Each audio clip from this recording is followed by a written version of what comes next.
Tu hermana necesita tu casa para empezar su vida, gritó papá micrófono en mano.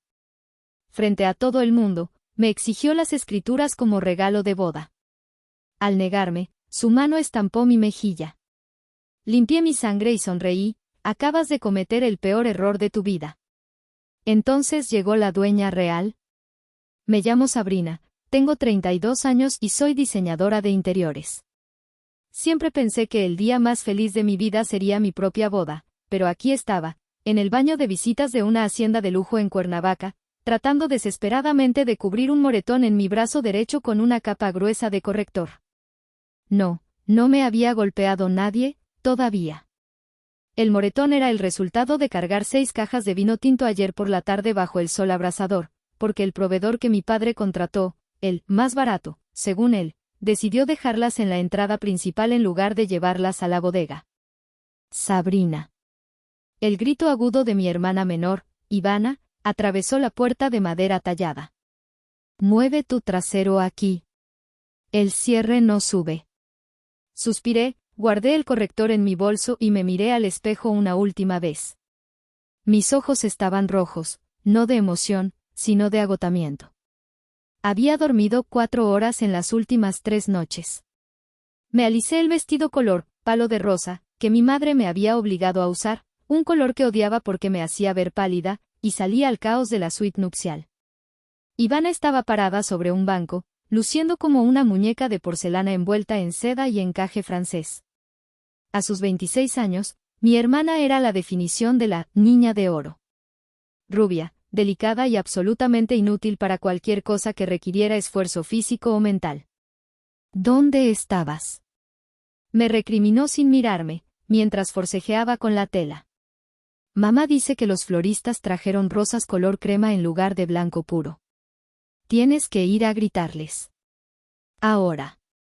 Me acerqué a ella y aparté sus manos con suavidad para subir el cierre. Mis dedos rozaron su piel perfecta, contrastando con mis manos ásperas por el trabajo de restauración que había estado haciendo en mi propia casa la semana pasada. Las rosas son color marfil, Ivana. Son las que elegiste hace 3 meses porque decías que el blanco puro se veía corriente, le recordé, manteniendo la voz neutral. Pues cambié de opinión, bufó ella. Y ya que vas a bajar, asegúrate de que Mateo no esté bebiendo antes de la ceremonia. Sabes que se pone tonto. Terminé de subir el cierre. Me alejé un paso para verla. Se veía hermosa, eso era innegable. Pero su belleza era una fachada vacía. Te ves increíble, Ivy, dije, esperando, quizás estúpidamente, un gracias o un ¿cómo estás tú, hermana?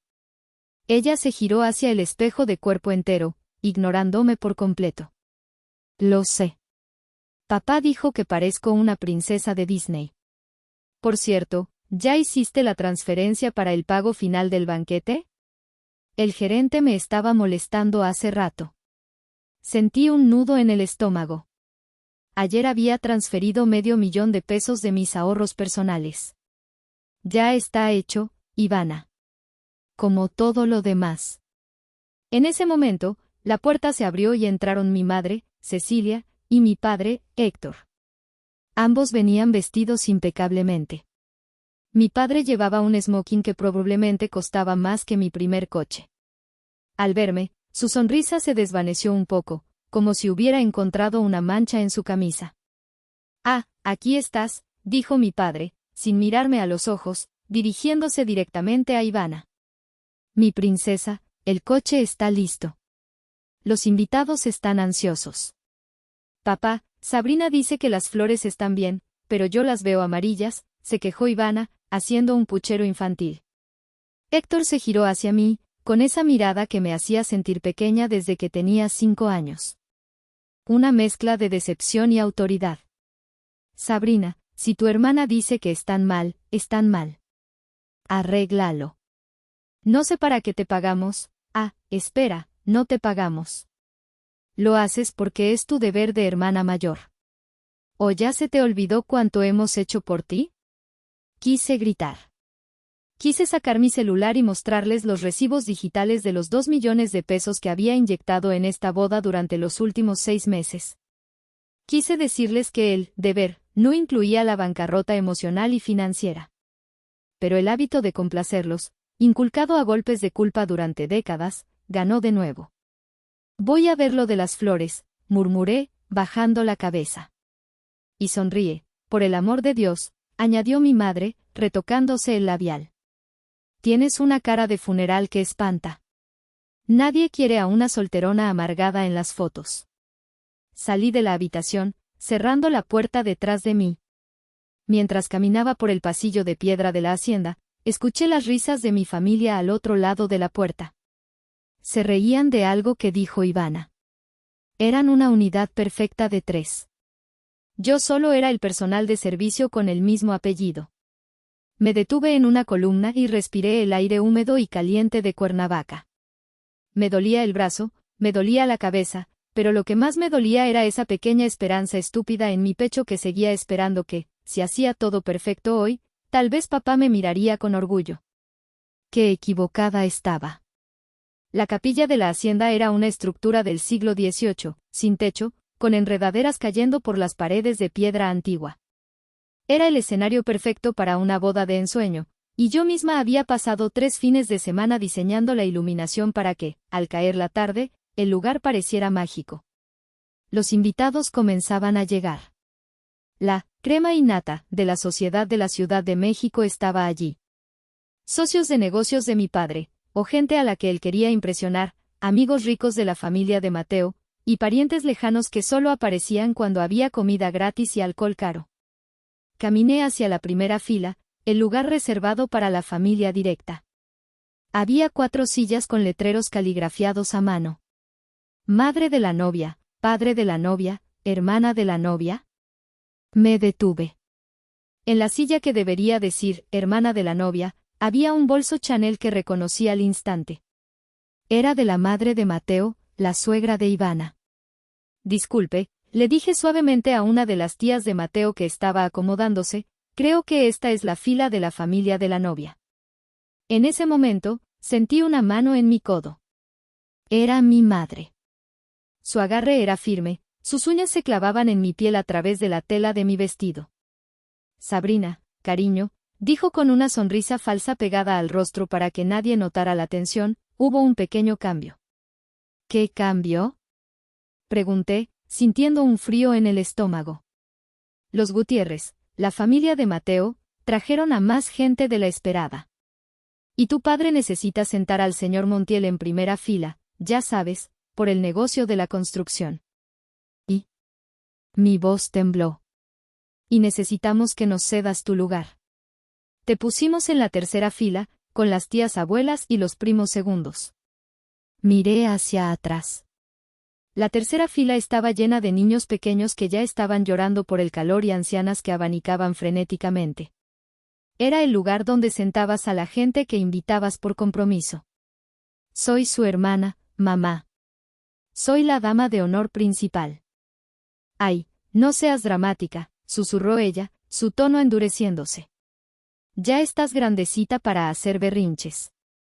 Además, desde ahí puedes vigilar a los niños de la prima Laura. No queremos que lloren durante los votos. Me empujó suavemente pero con firmeza hacia atrás. Me sentí como una pieza de ajedrez siendo sacrificada para proteger al rey. Me senté en una silla plegable de madera en la tercera fila, rodeada de gente que apenas conocía. La música comenzó a sonar. Un cuarteto de cuerdas tocando canon en re. Todos se pusieron de pie. Vi a mi padre caminar por el pasillo central, con el pecho inflado como un pavo real. Llevaba a Ivana del brazo. Ella resplandecía. Él la miraba con una adoración absoluta, una mirada que yo había buscado toda mi vida y nunca había recibido. Cuando pasaron junto a mí, mi padre ni siquiera giró la cabeza. Sus ojos estaban fijos en el altar, en el futuro brillante que creía estar comprando con esta boda. Ivana me lanzó una mirada fugaz y una sonrisita que no supe descifrar si era de complicidad o de burla. Me senté mientras el sacerdote comenzaba a hablar sobre el amor, el sacrificio y la familia. Las palabras me sonaban huecas. A mi lado, el hijo de 3 años de mi prima Laura comenzó a gritar porque se le cayó su juguete. Nadie hizo nada. Instintivamente, me agaché para recogerlo y calmar al niño, porque eso era lo que siempre hacía Sabrina, arreglar el desorden para que los demás pudieran disfrutar del espectáculo. Desde mi asiento de segunda clase, vi cómo mi hermana y Mateo intercambiaban anillos. Mateo, con su traje italiano y su sonrisa de comercial de dentífrico, parecía el príncipe azul perfecto. Pero yo sabía cosas. Sabía que había presionado a mi padre para que la boda fuera en esta hacienda específica. Sabía que había preguntado más por el potencial económico de la familia que por los gustos de Ivana. Pero cerré la boca. Por mi hermana. Por la paz.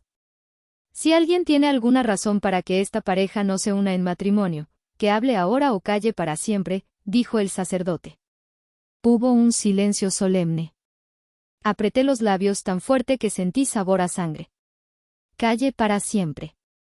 Esa había sido la historia de mi vida. Pero no sabía que el silencio estaba a punto de romperse de la manera más violenta posible.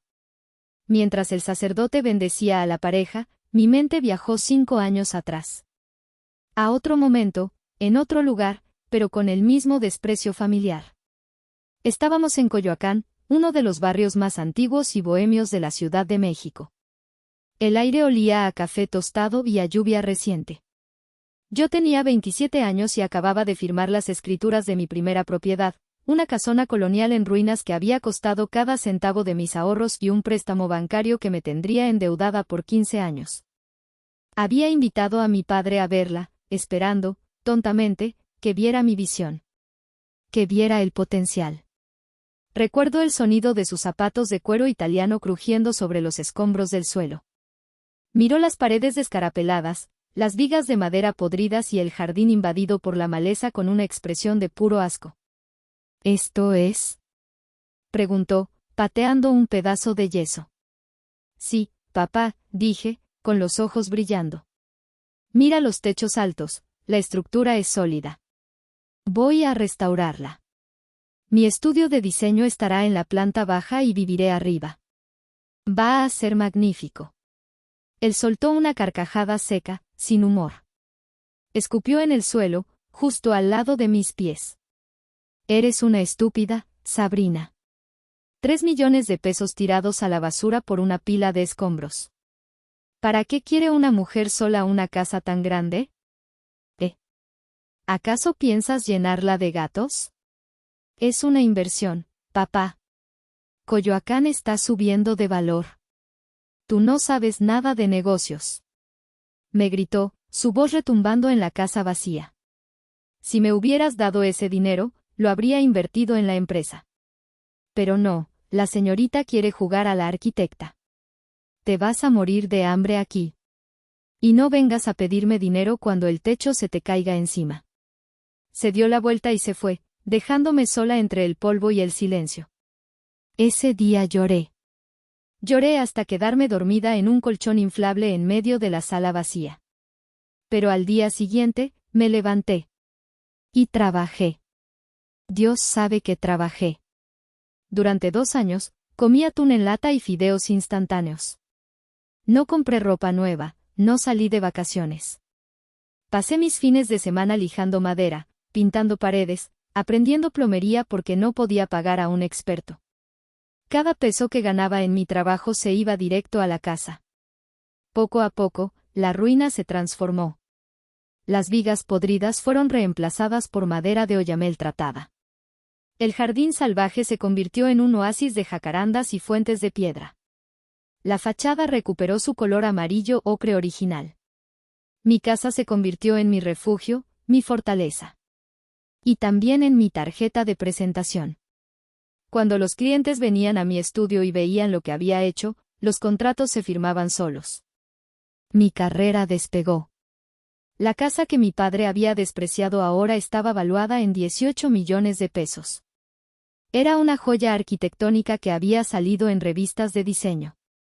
Nunca les dije el valor real. Para ellos, seguía siendo la casita vieja de Sabrina. Pero en el fondo, sabía que les molestaba mi éxito. Les molestaba que no los necesitara. Volví al presente cuando los aplausos estallaron en la capilla. Ivana y Mateo se estaban besando. Mi padre se secaba una lágrima falsa. Miré a mi alrededor. Todo este lujo prestado, esta hacienda alquilada por unas horas, nada de esto era real. Mi casa en Coyoacán, con sus imperfecciones y su historia, era lo único real que yo tenía. Era mi libertad. Y sin saberlo, en ese momento, mi padre estaba planeando quitármela. La recepción comenzó al atardecer. Las mesas estaban dispuestas bajo una carpa gigante transparente, adornada con miles de luces de hadas que yo misma había diseñado. El efecto era impresionante, como cenar bajo las estrellas pero con la comodidad del aire acondicionado portátil que zumbaba suavemente. Me senté en mi mesa asignada, la número 14, lejos de la pista de baile y peligrosamente cerca de la entrada de la cocina. El ruido de los meseros entrando y saliendo con bandejas de plata era constante. Me serví una copa de vino. Era un reserva especial del Valle de Guadalupe. 800 pesos la botella. Yo había comprado 50 cajas. Bebí un sorbo largo, dejando que el alcohol adormeciera un poco mi frustración. ¿Disfrutando del vino barato? La voz de mi tía Lourdes me sobresaltó. Lourdes era la hermana menor de mi padre, y la oveja negra de la familia. Abogada penalista, soltera, fumadora empedernida y la única persona en este clan que me trataba con respeto. Se sentó en la silla vacía a mi lado, ignorando el protocolo. No es barato, tía. Yo lo pagué, dije por lo bajo. Lo sé, mi hija. Sé que pagaste el vino, las flores y probablemente hasta los calzones que trae puestos el novio. Lourdes encendió un cigarrillo delgado, aunque estaba prohibido fumar en la carpa. Por eso vine a advertirte. Métense. ¿Advertirme de qué? De tu padre y del imbécil de Mateo. Los vi hace rato en el despacho de la hacienda. Estaban con un notario. ¿Un notario? ¿En una boda? Exacto. Y vi papeles, Sabrina. Papeles de propiedad. Tu padre estaba muy emocionado, hablando de regalo sorpresa y sacrificios familiares. Sentí un escalofrío. ¿Crees que? No, papá no tiene propiedades que regalar. La abuela Griselda tiene todo a su nombre en el fideicomiso. Él solo administra. Eso es lo que me preocupa. Lourdes exhaló el humo hacia arriba. Tu padre está desesperado. La empresa no va bien, Sabrina. Ha estado desviando fondos para mantener su estilo de vida y pagar esta boda absurda. Si la abuela se entera, lo mata. Necesita una inyección de capital o un activo grande para cubrir el agujero antes de la auditoría del próximo mes. Antes de que pudiera procesar lo que me decía, una sombra cayó sobre nuestra mesa. Era Mateo, el novio. Se veía impecable, pero sus ojos tenían un brillo codicioso que el alcohol acentuaba. Cuñada querida, exclamó, arrastrando un poco las palabras. ¿Por qué tan sola? Deberías estar en la mesa principal.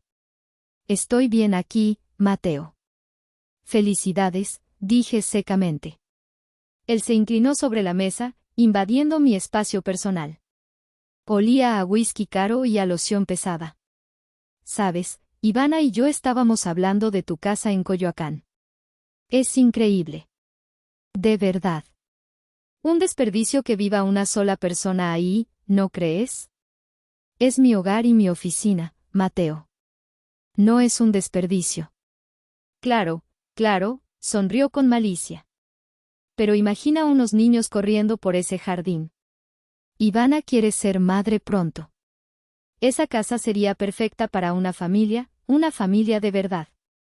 Apreté el tallo de mi copa con tanta fuerza que temí romperlo. La casa no está en renta ni en venta, Mateo. Todo tiene un precio, Sabrina. O un propósito, me guiñó un ojo y se alejó, riendo como si hubiera contado un chiste buenísimo. Lourdes apagó su cigarrillo contra el plato de porcelana. Cuidado, niña. Están planeando algo. Y creo que tú eres el plato principal. En ese momento, las luces de la carpa parpadearon y se atenuaron. Un reflector iluminó el escenario principal. La orquesta dejó de tocar. Mi padre subió al estrado, micrófono en mano. Su cara estaba roja, sudorosa y llena de una euforia peligrosa. Señoras y señores, bramó mi padre, su voz amplificada retumbando en la carpa. Atención todos. El nudo en mi estómago se convirtió en una soga alrededor de mi cuello. El espectáculo estaba a punto de comenzar. El silencio cayó sobre las 300 personas reunidas en la carpa. Todas las miradas se dirigieron a Héctor, mi padre, quien se alimentaba de la atención como un vampiro se alimenta de sangre. Esta noche, comenzó, con voz temblorosa por la emoción fingida, mi corazón estalla de orgullo. Ver a mi pequeña Ivana, mi princesa, encontrar a un hombre tan noble como Mateo, es el sueño de todo padre. Hubo un murmullo de aprobación. Ivana, sentada en la mesa principal, se secó una lágrima imaginaria con un pañuelo de encaje. La familia, continuó mi padre, empezando a caminar de un lado a otro del escenario, la familia es lo más importante. Es la roca sobre la que construimos nuestras vidas. Y en esta familia, creemos en apoyarnos unos a otros. Creemos que cuando uno tiene éxito, es deber de ese uno compartirlo con su sangre. Mis manos comenzaron a temblar. Sabía hacia dónde iba esto.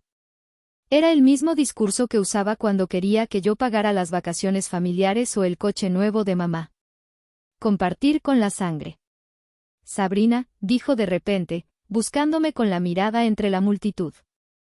El reflector se movió, cegándome por un segundo, hasta que me encontró en la mesa 14. Sentí 300 pares de ojos clavándose en mí. Me encogí en mi silla. Allí está. Mi hija mayor. Una mujer trabajadora, exitosa, independiente, dijo. Las palabras sonaban a elogio, pero el tono era condescendiente. Sabrina ha tenido mucha suerte en la vida. Dios la ha bendecido con abundancia. Y hoy, ella quiere demostrar cuánto ama a su hermana menor. No. Susurré. Tía Lourdes me agarró la mano por debajo de la mesa, apretándola con fuerza. Sabrina sabe que Ivana y Mateo están empezando su vida juntos. Y sabe que los comienzos son difíciles. Por eso, en un acto de generosidad sin precedentes, mi hija mayor ha tomado una decisión que nos ha conmovido a todos hasta las lágrimas. Mi corazón latía tan fuerte que resonaba en mis oídos como un tambor de guerra. Me levanté lentamente, no por respeto, sino por el impulso de huir o de gritar. Papá, detente, dije, pero mi voz no tenía amplificación y se perdió en la inmensidad de la carpa. Ella no quería que lo dijera. Rió mi padre, interpretando mi gesto como modestia. Es tan humilde. Pero el mundo debe saberlo. Hizo una señal al técnico de sonido. En las pantallas gigantes LED que flanqueaban el escenario, apareció una imagen. Un grito ahogado escapó de mi garganta. Era una foto de mi casa. Mi santuario en Coyoacán. Pero no era una foto cualquiera. Era una foto reciente, tomada desde el interior del jardín, un ángulo que solo alguien que hubiera entrado en mi propiedad podría tener. Miren esa belleza, dijo mi padre. Una mansión histórica en el corazón de Coyoacán. Valuada en millones. Y hoy esa casa tiene nuevos dueños. El mundo se detuvo. El aire se volvió sólido. No podía respirar. Damas y caballeros. Gritó mi padre, alcanzando el clímax de su actuación. Es un honor para mí anunciar que Sabrina ha decidido regalar las escrituras de su casa en Coyoacán a Ivana y Mateo como dote de bodas. La palabra, dote, flotó en el aire, arcaica y pesada. Hubo un segundo de incredulidad, y luego, la carpa estalló en aplausos. La gente se puso de pie. Bravo, qué gesto tan noble, qué hermana tan maravillosa. Vi a Ivana cubrirse la boca con las manos, fingiendo sorpresa absoluta. Mateo abrazaba a mi padre, dándole palmadas en la espalda como si acabaran de cerrar el trato del siglo. Yo estaba congelada. Mis piernas eran de plomo. Mi mente trataba de procesar la audacia, la locura de lo que acababa de escuchar. ¿Regalar mi casa? ¿Mi único patrimonio? El lugar donde había llorado, sudado y sangrado para construir mi vida. Ven aquí, Sabrina. Me llamó mi padre, haciéndome gestos con la mano. Sube a entregarles las llaves simbólicas. El reflector seguía sobre mí. La gente me sonreía, esperando que subiera al escenario y completara la fantasía. Esperaban que fuera la hermana buena, la mártir santa que sacrifica su vida por la princesa. Miré a mi alrededor. Vi las caras de envidia, de admiración.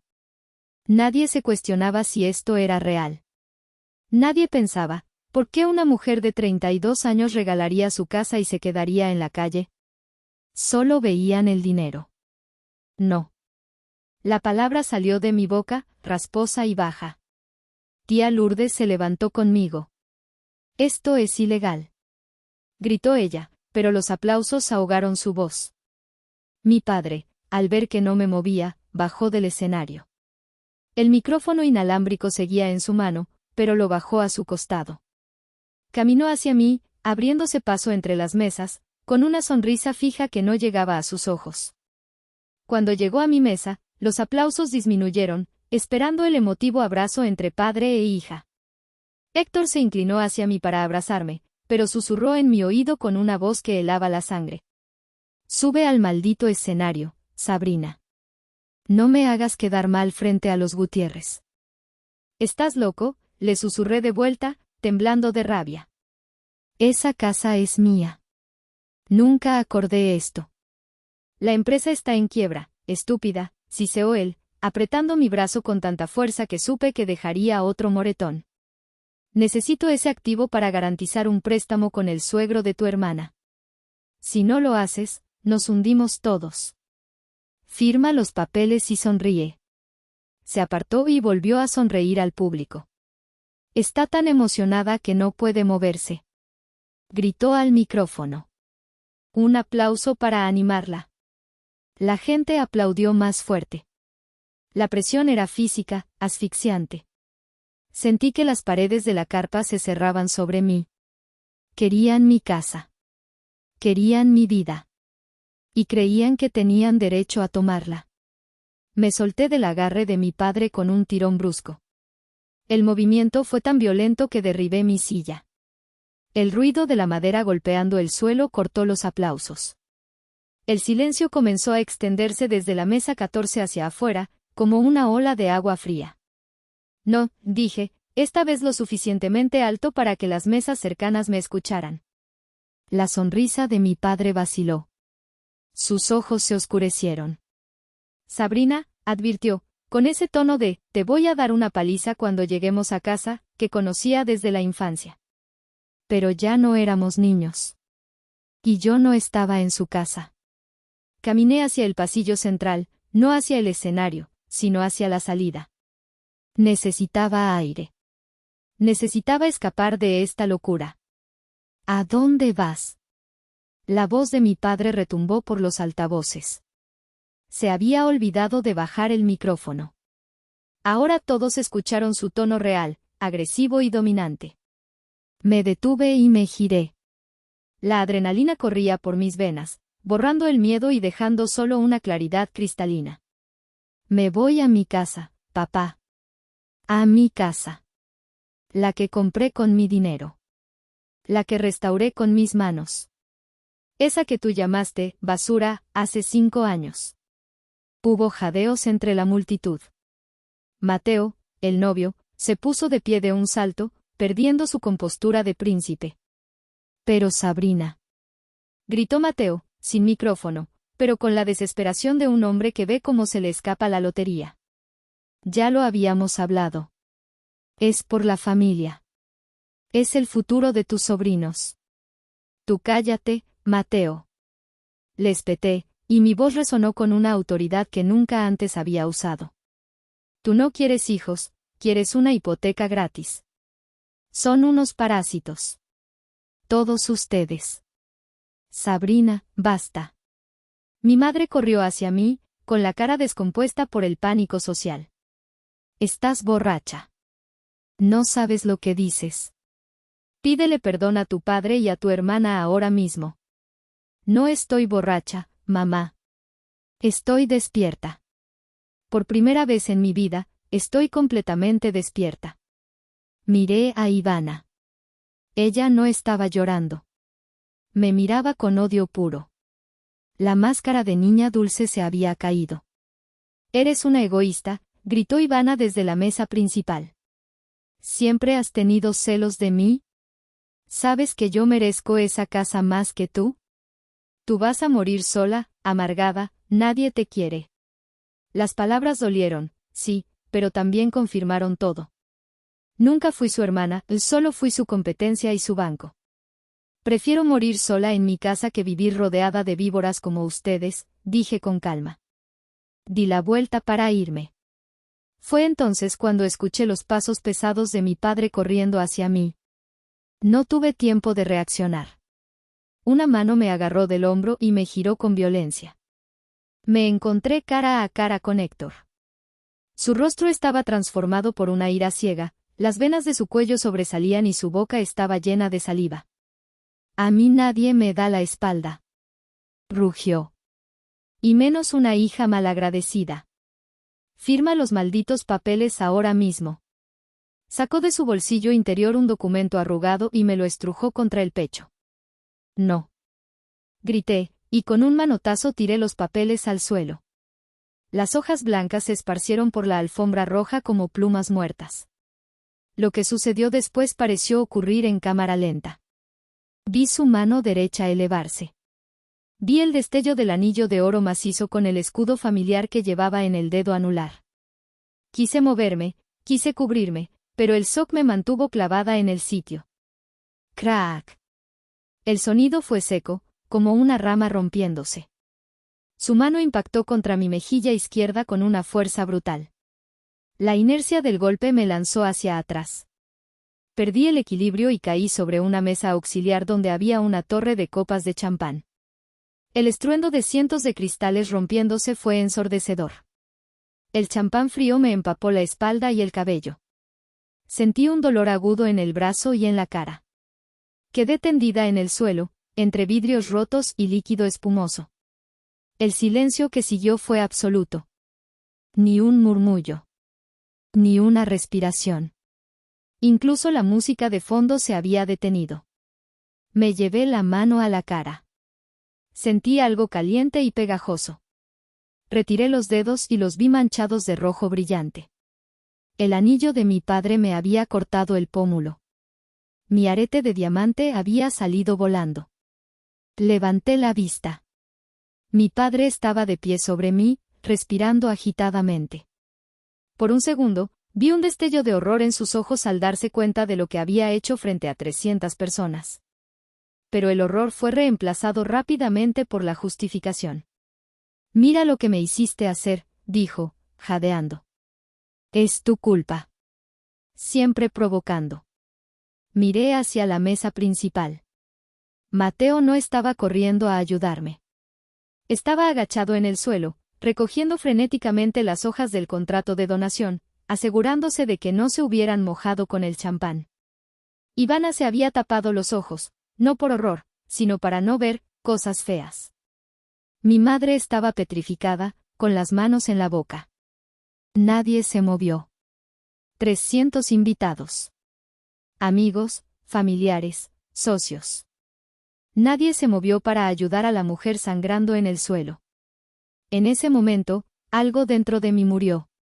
La hija obediente, la Sabrina que buscaba aprobación, la mujer que pagaba las cuentas para comprar amor, ella murió en ese piso pegajoso. Y en su lugar, nació alguien más. Alguien mucho más fría. Y mucho más peligrosa. Me levanté.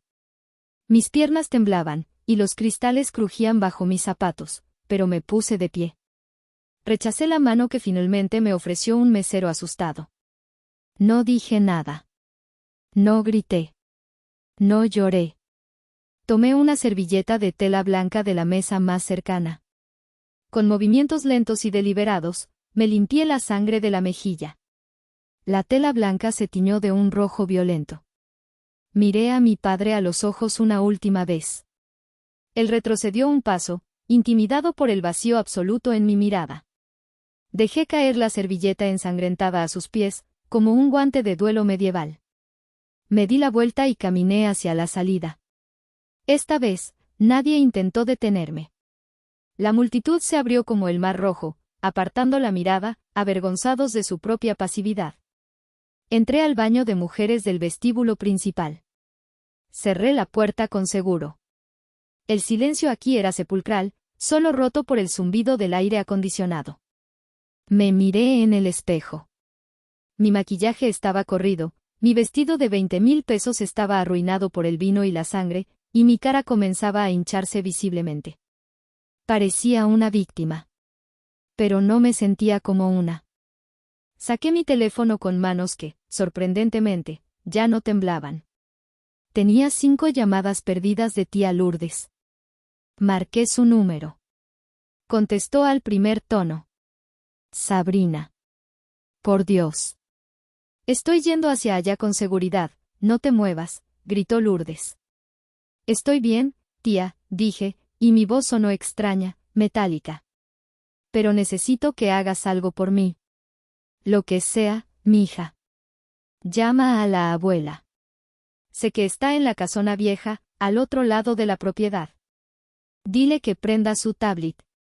Dile que mire el livestream de la boda que el primo Beto está transmitiendo en Facebook. Y dile que papá acaba de golpearme para quitarme mi casa. Hubo un silencio breve al otro lado de la línea. Ella ya lo vio, Sabrina, dijo Lourdes, su voz bajando a un susurro lleno de temor reverencial. Lo vio todo. Beto estaba transmitiendo en vivo desde primera fila. La abuela nunca la había visto así. ¿Viene? Pregunté. Ya salió. Viene en el carrito de golf con sus enfermeras y sus abogados. Llega en 5 minutos. Perfecto, dije. Sabrina, vete al coche. No vuelvas a entrar ahí. Es peligroso. No, tía, me limpié un último rastro de sangre del labio. No me voy a ir escondida como una rata. Voy a volver a entrar. Tengo que ver esto. Tengo que ver cómo se derrumba todo. Colgué. Me arreglé el cabello lo mejor que pude. Me puse más recta que nunca. Y abrí la puerta. Era hora del show final. Cuando regresé a la carpa, el ambiente era de funeral. La música no había vuelto a sonar. Los invitados murmuraban en voz baja, lanzando miradas furtivas hacia la mesa principal donde mi padre bebía whisky a grandes tragos, tratando de recuperar la compostura. Fue un accidente, le estaba diciendo a los suegros de Ivana. Sabrina es muy inestable. Se tropezó. Yo solo traté de sostenerla. Mentiroso. Dije desde la entrada. Todas las cabezas giraron. Mi padre palideció al verme de pie, con la cara marcada y el vestido manchado, pero con la cabeza alta. Seguridad. Gritó Héctor. Saquen a esta loca de aquí. 2 guardias de seguridad se acercaron a mí, dudosos. Yo no lo haría si fuera ustedes, dije con calma. Antes de que pudieran tocarme, un sonido familiar detuvo a todos. Era el claxon de un vehículo acercándose. No un coche normal, sino el zumbido eléctrico de un carrito de golf de lujo, seguido por el sonido rítmico de un bastón golpeando el suelo de piedra. Toc. Toc. Toc. La entrada de la carpa se abrió de par en par. Doña Griselda, mi abuela de 82 años, entró. Iba en su silla de ruedas eléctrica, pero la conducía como si fuera un tanque de guerra. Detrás de ella venían 2 hombres de traje negro con maletines, los abogados de la familia, y tía Lourdes, que sonreía como un tiburón. La abuela llevaba un vestido negro severo y sus famosas perlas. A pesar de su edad y su fragilidad física, su presencia llenó el espacio instantáneamente. Ella era la patrona. La matriarca que había construido el imperio de materiales de construcción desde cero cuando el abuelo murió hace 40 años. Mamá, Héctor se puso de pie, tambaleándose un poco. No te esperábamos. Pensé que estabas descansando. La abuela detuvo su silla justo frente al escenario. No miró a Héctor. Me miró a mí. Vio mi mejilla hinchada, el corte sangrando, el vestido roto. Sus ojos se llenaron de lágrimas por un segundo, y luego se endurecieron convirtiéndose en acero.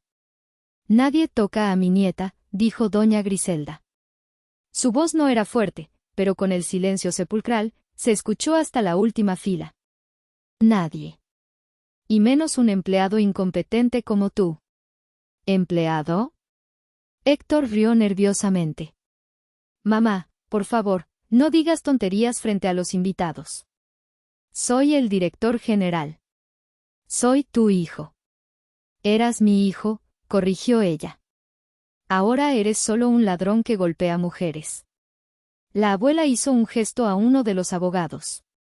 El hombre conectó su tableta al sistema audiovisual de la boda. Apaguen eso. Gritó Héctor, corriendo hacia el técnico de sonido. Si alguien toca esa consola, lo despido y me aseguro de que nunca vuelva a trabajar en México. Tronó la abuela.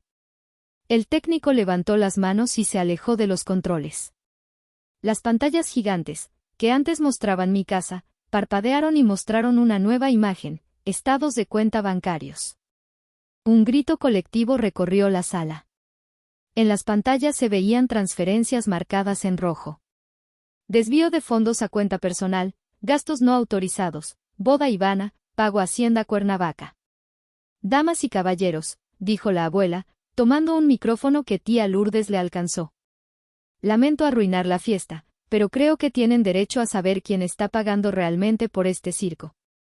Héctor estaba paralizado en medio de la pista, con la boca abierta. Mi hijo Héctor, continuó la abuela, desgranando cada palabra con desprecio, ha estado robando a la empresa familiar durante 2 años. Ha robado casi 5 millones de pesos para mantener una vida de lujos que no puede pagar. Y este regalo, de la casa de Sabrina, no era generosidad. Era desesperación. La abuela giró su silla para enfrentar a la familia de Mateo. Señor Gutiérrez, dijo, dirigiéndose al padre del novio. Mi hijo le prometió la casa de Sabrina como garantía para un préstamo personal que usted le iba a hacer mañana, ¿verdad? Para cubrir el desfalco antes de que yo me diera cuenta. El padre de Mateo se puso rojo como un tomate y comenzó a balbucear. Eso es fraude. Gritó alguien del fondo. Exactamente, asintió la abuela. Y sobre la propiedad de esta hacienda, y de la empresa. Héctor no posee nada.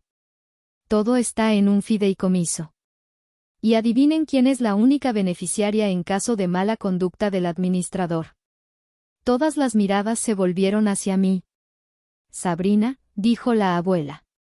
Ivana soltó un alarido histérico. No. Eso es mentira. La abuela está senil. Papá, haz algo. Cállate, estúpida. Le gritó Héctor a Ivana, perdiendo totalmente el control.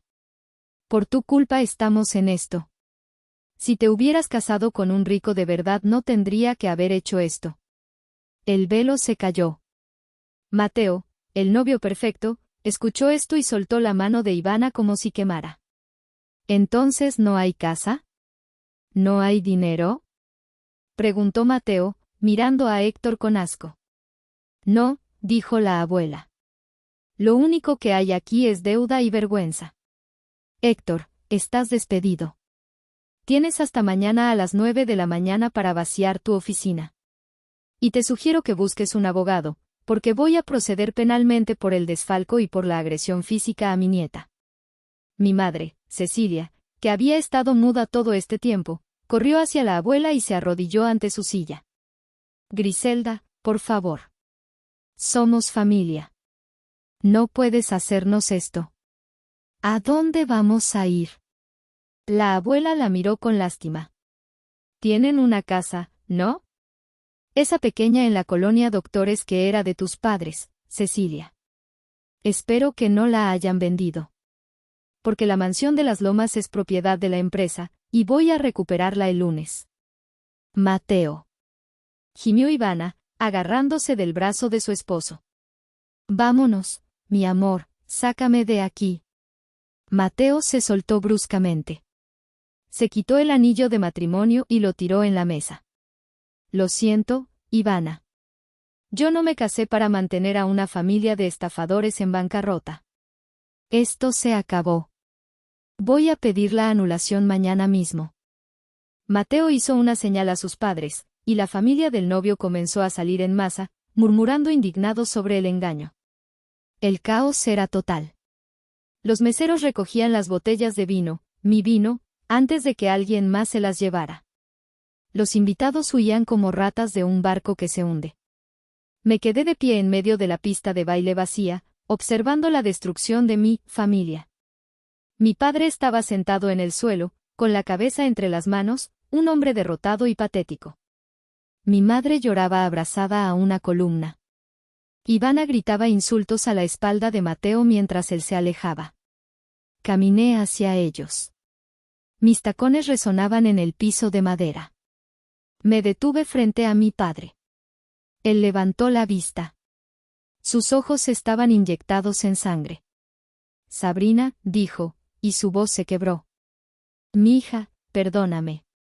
Estaba estresado. Podemos arreglar esto. Habla con tu abuela. Ella te escucha. Dile que me dé otra oportunidad. Solté una risa corta y fría. Era increíble. Aún ahora, creía que podía manipularme. Tienes 5 minutos, dije. ¿Qué?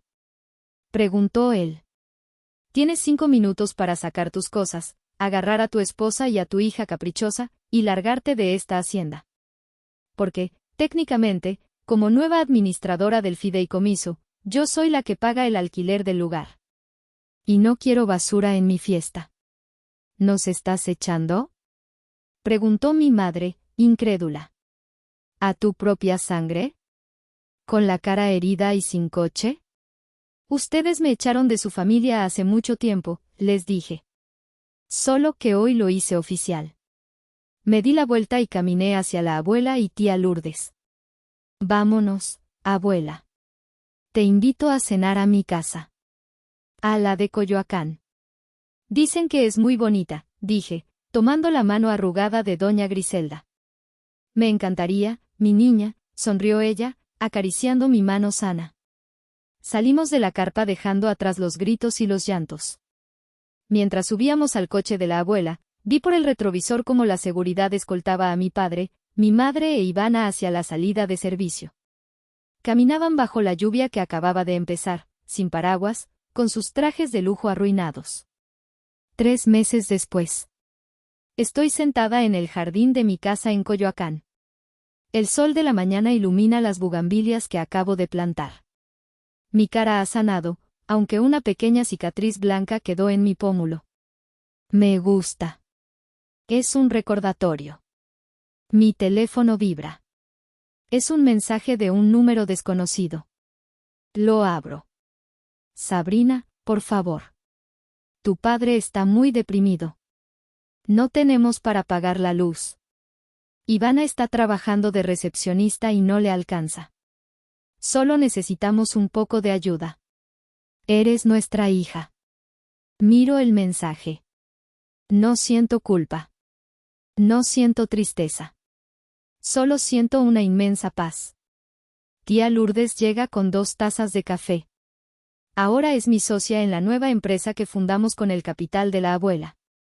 ¿Malas noticias? Pregunta, viendo mi teléfono.